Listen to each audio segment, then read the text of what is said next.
¿Qué tal, queridos amigos y amigas? Si hay algo que ha caracterizado a nuestra historia más moderna, desde la antigüedad, podríamos decir que el tema, digamos, de la conquista del mundo por parte de algunas naciones, imperios, ha sido la constante histórica de los últimos siglos, milenios, en el mundo.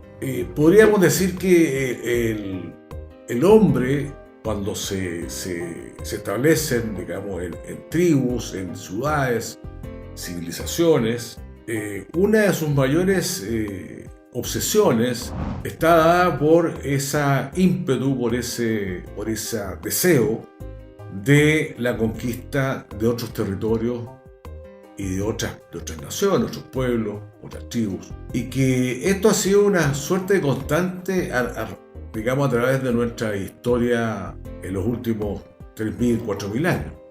Sin ir más lejos, tenemos el caso, tenemos el gran, digamos, imperio romano que conquistó gran parte de Europa y que nos legó a nuestra civilización occidental un gran cúmulo de conocimientos, de leyes, de derechos, de ideas de justicia, etcétera, etcétera. Por eso yo digo que este deseo, este ímpetu, ese afán, digamos, de conquista, no, obviamente que no es nuevo.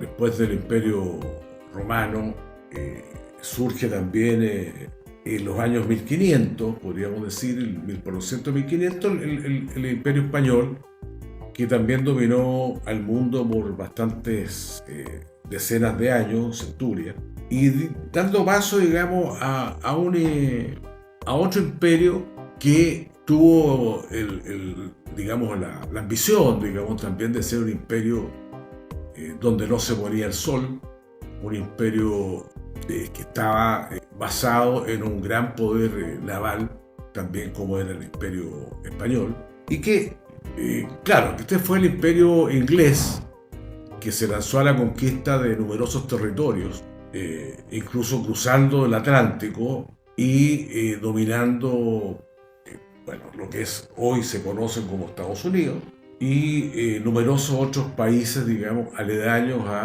en Europa, aledaños a su imperio. O bien conquista, o bien tiene mucha influencia en las políticas de los diferentes estados europeos, constituyéndose en una potencia a nivel global. En este sentido, el gran, uno de los padres, digamos, de la teoría geopolítica, que es Herbert John Mackinder, que yo les mencionaba en el video anterior, él señalaba que este deseo de conquista, digamos, se mantiene hasta el día de hoy con diferentes modalidades, y de ahí nace, digamos, un poco la idea de la geopolítica como ciencia social. Ahora, digamos, Mackinder viene un poco a contradecir a otro gran, digamos, pensador, que también se considera uno de los padres de la geopolítica, que es Maugham. Maugham nace en 1840, John Maugham, y muere en 1914. O sea, Maugham muere antes de la Primera Guerra Mundial, que dicho sea de paso, fue la primera guerra industrial, a nivel industrial, donde se empieza a hablar de economías de guerra. Vale decir que toda la industria, o gran parte de la industria, está asociada a producir armamento, producir bienes, producir servicios vinculados a la guerra. Bueno, Maugham Maugham se muere antes de la Primera Guerra Mundial, pero esboza una teoría que es muy interesante, que se basa en la talasocracia. ¿Y qué es lo que es la talasocracia? Que es el dominio, digamos, quien domina el mar, domina el mundo. En dos palabras. Quien domina el mar, domina el mundo. Había sucedido con el Imperio Español, con la Gran Armada Española, Después había sucedido con el Imperio Británico, donde realmente la flota británica era la Armada Invencible, etcétera, etcétera. Y por lo tanto, Maugham se basa su idea, digamos, geopolítica en el dominio de los mares. Eso es lo que se llama talasocracia, que viene una palabra de origen griego, digamos. El talaso, que es el dominio marítimo, y cracia, que es la conquista del poder. O bien donde se está resumido el poder. Ahora, Maugham sostiene estas ideas que son muy interesantes, hasta que John Mackinder, que es otro digamos, geopolítico, que también escribe, todas sus obras están fechadas, digamos, a principios del siglo XX, 1900, 1915, 1919, y que contradice un poco a este teórico inglés, digamos, Maugham. Mackinder dice que él considera que el imperio o los imperios, cuando dominan ciertas partes del mundo, son partes que son terrestres, no son marítimas. O sea que el que domina, digamos, el que tiene la fuerza, que tiene el poder, más bien tiene un poder que es terrestre más que marítimo.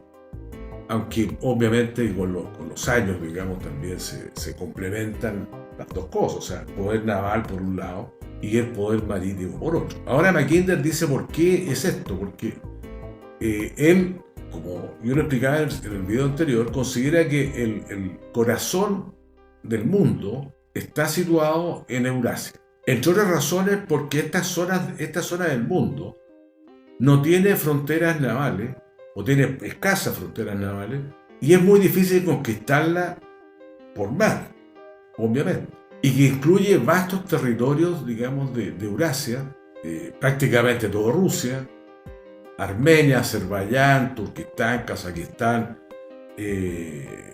bueno, todo lo que era antes la antigua Unión Soviética, o parte de la antigua Unión Soviética, incluyendo Ucrania, obviamente forma parte de este pivote, de este corazón del mundo, donde obviamente están radicadas una de las más importantes riquezas a nivel mundial, y por lo tanto, para cualquier conquistador que pretenda dominar el mundo, dominar ese pivote, ese centro, digamos, terrestre, está destinado a dominar el mundo. Bueno, Mackinder, digamos, influye mucho en la política exterior norteamericana de Estados Unidos. Es estudiado también por China. Hoy se dice que China ha estudiado mucho a Mackinder porque también pretende tener alguna influencia mayor o menor en esa área del mundo. No es por nada, queridos amigos, que China, el plan de China de construir la ruta de la seda, el cordón de la seda, el cinturón de la seda, parte de hace 20, 25 años atrás en China, y destina enormes cantidades de recursos para poder ejercer su influencia en toda esta zona de Eurasia y, por supuesto, regiones de África, Europa, América Latina, etcétera, también. Pero en todo caso, lo que se dice hoy día, hay mucha gente del Departamento de Estado norteamericano tiene ese temor, digamos, de que China termine conquistando muchas regiones, digamos, de Eurasia. Y es también una de las razones por las cuales China ha tenido un acercamiento tan interesante, tan importante con Rusia. O sea, China está consciente que Rusia posee unas enormes cantidades de materias primas y yacimientos que ni siquiera han sido explotados. O sea, en todo el norte de Siberia, centro-norte de Siberia, hay unas cantidades enormes de gas, de petróleo y de otras materias primas, digamos, que le interesa a todo el mundo. No solamente a China y a Rusia, sino que Estados Unidos está con el ojo para ver cuándo puede también tener acceso a estas riquezas, digamos, que son primordiales para una hegemonía mundial. Después de los años, Y cuando estaba muy dominante, digamos, la teoría de Mackinder, surge otro brillante estratega y geopolítico que es periodista también, fue periodista, que se llama Spigman.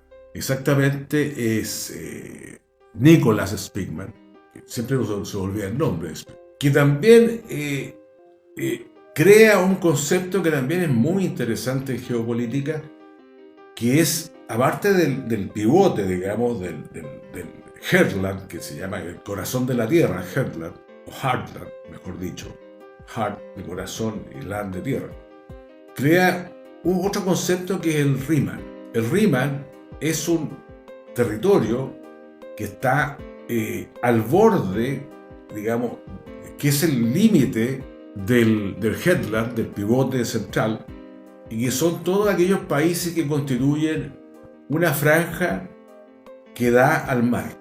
O sea, son todos naciones marítimas que dan al mar, y que también, lo que dice Spigman, que también es importante conquistar esas regiones para tener acceso al Heartland, al pivote, y también por la influencia que tiene el poder naval después de la Segunda Guerra Mundial. Spigman dice que, claro, que numerosos conflictos pueden ocurrir en este Rhineland, en esta zona, cinturón, digamos, del pivote, y podría explicarse uno, porque uno realmente, si no entiende geopolítica, no entiende mucho la guerra, podría explicarse también digamos, las últimas guerras en diferentes países, especialmente en el sudeste asiático. O sea, las guerras, digamos, de Corea, la guerra de Vietnam, parte del tema de las guerras en Irak, Afganistán, Libia, Líbano, etc. También uno podría explicarse un poco por este afán de dominar el Rhineland, que es, como digo yo, son naciones que están rodeando al pivote y que son un avance para conquistar el Heartland, el pivote. Entonces, bueno, el tema se define en esta circunstancia, y para entender, digamos, lo que está pasando específicamente en esta zona, hay que remontarse a muchos años atrás, porque la historia no comienza hoy día, y la historia no se acaba, como dijo Fukuyama. La historia no se acaba como él pretendía en su libro El fin de la historia, y la historia se acababa porque había caído la Unión Soviética. No, la historia sigue su curso. Hoy día tenemos más conflictos que en muchos años de la historia de la humanidad. No hay que olvidar, querido amigo, que durante los digamos 50, 60 años, el mundo, especialmente Occidente, podríamos decir, vivió una pax romana, vivió una paz que hasta el día de hoy la gente se añora, digamos, esa paz. Europa, casi todos los países de América Latina, África no, África ha vivido un conflicto durante los últimos decenios, especialmente después de la independencia de la mayoría de los países africanos.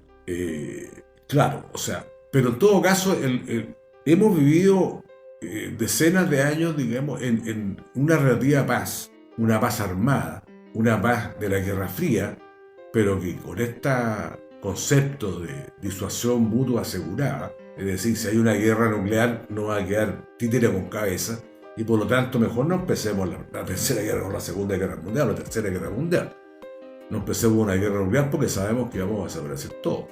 Entonces, bueno, son algunos conceptos que yo quería explicar hoy día, y que me interesa mucho que ustedes también se formen su opinión a través de diferentes estudiosos, diferentes gente que son profesores, maestros en geopolítica, y hoy día les voy a recomendar especialmente uno, que es un español, que es un profesor de geopolítica, es un gran estudioso.